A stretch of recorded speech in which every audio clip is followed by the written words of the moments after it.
ఈ రోజున నేను మన కొండ ఎక్కా మన కష్టాలు తీర్చమని. నా పక్కనే ఉన్న పంచాయతీరాజ్ కమిషనర్ గారికి కూడా, అడిషనల్ జాయింట్ సెక్రటరీ వారికి కూడా ఒకటే చెప్పాను.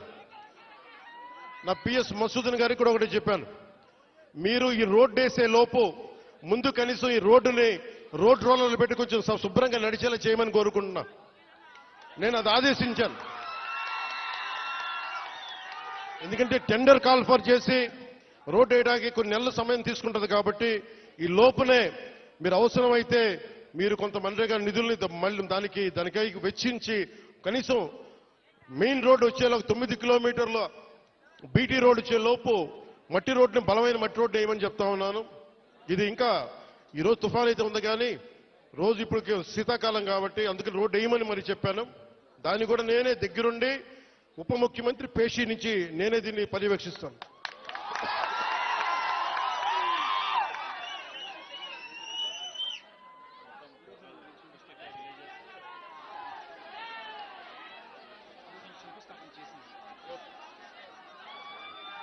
నేను మొన్న కొంచెం కూర్చోవాలి మీరందరూ అక్కడ. మొన్న ముఖ్యమంత్రి గారితో గౌరవ ముఖ్యమంత్రి ఒక్క నిమిషం గౌరవ ముఖ్యమంత్రి శ్రీ చంద్రబాబు నాయుడు గారి ఆఫీస్కి వెళ్ళి ఆయన పేషీకి వెళ్ళి ఒకటి తెలియజేశాను. సార్ 70 సంవత్సరాల మనకి స్వాతంత్రం వచ్చిన తర్వాత కూడా ఇంకా పిల్లలు ఇబ్బంది పడతా ఉన్నారు.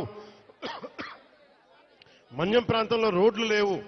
ఎట్లయినా మీరు అంటే నిధుల కొరత ఉన్నప్పటికీ గత ప్రభుత్వం డబ్బులు సంపూర్ణంగా ఊడ్చేసింది. మీకు మద్యం మీద ధర పెంచి దాని మీద కూడా డబ్బులు చేసుకున్నారు. 25,000 కోట్లు భవిష్యత్తులో ఇంత తాగుతారని చెప్పి దాని మీద కూడా డబ్బులు తీసుకున్నారు. దాదాపు ఎన్నో వేల దాదాపు 15,000-20,000 కోట్ల రూపాయలు అప్పులు తీసుకున్నారు. ముఖ్యంగా 3 జిల్లాలకు సంబంధించిన ఆస్తుల మీద. ఇవన్నీ డబ్బులు తీసుకొని కూడా రోడ్డు వేయలేదు. మరి ఏం చేశారు అభివృద్ధి అంటే మీరు ఆలోచించండి. గత కాలంలో ఒక్క మంత్రి అన్నా వచ్చాడా మీరు చెప్పండి. ఈ రోజున నేను అధికారం రాకముందు ప్రజల్లో ఉన్నాను. అధికారం వచ్చిన తర్వాత కూడా నేను మీకోసమే పనిచేస్తాను. ఇక్కడున్న యువతకి నేను ఇదే మీకు మాటిస్తున్నాను. ఈ రోజున మన సాలూరు నుంచి నేను ఒకటే మాటిస్తున్నాను. నేను మన మన్యం ప్రాంతాలు యువతకి ఉపాధి కల్పించేలాగా టూరిజం వైపు కానీ చాలా మంది ఇక్కడికి మీకు ఉపాధి అవకాశాలు కల్పించేలా నేను ఇక్కడున్న స్థానిక రాజకీయ నాయకులు, అన్ని పార్టీల రాజకీయ నాయకులతో పాటు మన గిరిజన వర్గ పెద్దలతోటి అందరితో మాట్లాడి ఒక బలమైన పరిష్కార మార్గం తీసుకుంటాం. అందుకే నేను ప్రతి 2 నెలలకు ఒకసారి 3 రోజుల పర్యటన పెట్టుకుంటాను మన జిల్లాలో.